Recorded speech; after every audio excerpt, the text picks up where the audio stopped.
Veamos el estado jurídico de Kailasa. El estado jurídico de Kailasa es legítimo y está reconocido según el derecho internacional.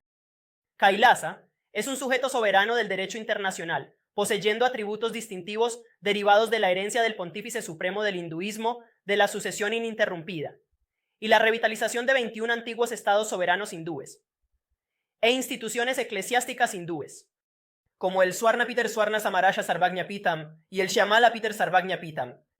Además, Kanchi, Kailasa, Sarvagnapitam y otras 17. Instituciones históricas eclesiásticas soberanas del Sanatana hindú reciben reconocimiento consuetudinario por parte de las Naciones Unidas, según la Convención de Viena sobre Relaciones Diplomáticas y la Convención de Viena sobre Relaciones Consulares. Además de esto, Kailasa cumple con todos los criterios para ser considerado un estado que se establecen en la Convención de Montevideo sobre los derechos y deberes de los estados. La Convención de Montevideo establece muy claramente 4 capacidades importantes para un estado, para ser reconocido como un estado. El punto número 1 comienza con una población permanente. Kailasa, por supuesto, tiene una comunidad bien definida de ciudadanos que están unificados por lazos culturales, religiosos e históricos, viviendo en los territorios soberanos de Kailasa. Segundo, territorio definido. Kailasa mantiene soberanía territorial que ha sido otorgada por varios países de todo el mundo. Tercero, gobierno. Kailasa tiene un gobierno muy bien establecido y funcional con capacidades administrativas.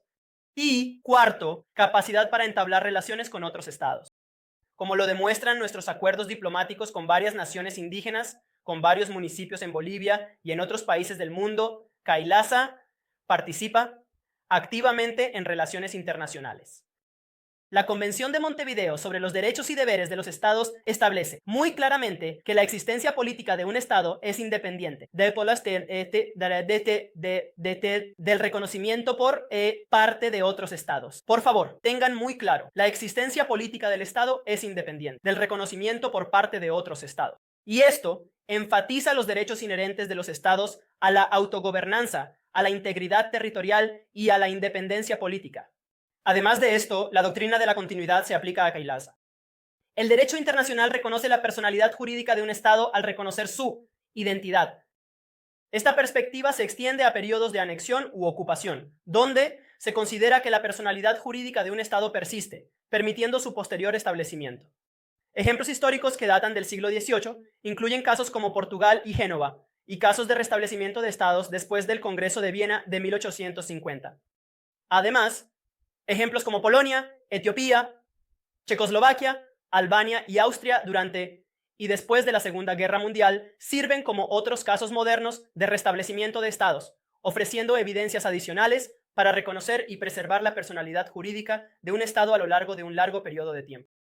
Por la doctrina de la continuidad, los hechos legales. En el contexto de la historia del Estado soberano hindú del reino de Surangi, el sumo pontífice del hinduismo deriva todos los derechos soberanos y los poderes de la línea real como soberano de la herencia y la continuación de la sucesión ininterrumpida del reino de Surangi. El reino de Surangi, a través de la unificación de otros 20 estados soberanos hindúes y poco entidades históricas eclesiásticas soberanas, se convirtió en parte de los Estados Unidos de Kailasa, que así se convirtió en un estado jurídico soberano e independiente, con el sumo pontífice del hinduismo como soberano. Esto forma la base de cómo se ha establecido Kailasa y los derechos que están investidos en Kailasa. Veamos más detalles sobre la condición de estado de jure y de facto que disfruta Kailasa. Los 3 antiguos estados soberanos de Kailasa, a saber, el reino de Suryavamsa, el soberano de Petersburg, y el Shyamala-Peetam Sarvagna-Peetam, poseían todas las características de un estado en todo momento de la historia, aunque en varios momentos, temporalmente, perdieron el control de su territorio. Esto no niega la existencia de Kailasa.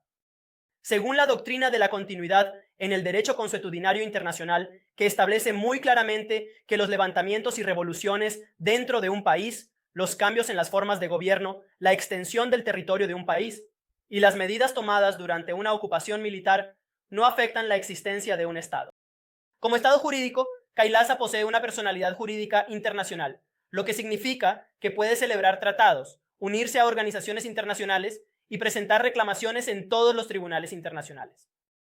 Tal historia antigua ilustra que las naciones soberanas constituyentes y las entidades de los Estados Unidos de Kailasa tienen una personalidad jurídica internacional, bien conocida en varios momentos dados, poseyendo tanto la condición de estado de jure como de facto, y su resurgimiento como Kailasa continúa haciéndolo hoy en día.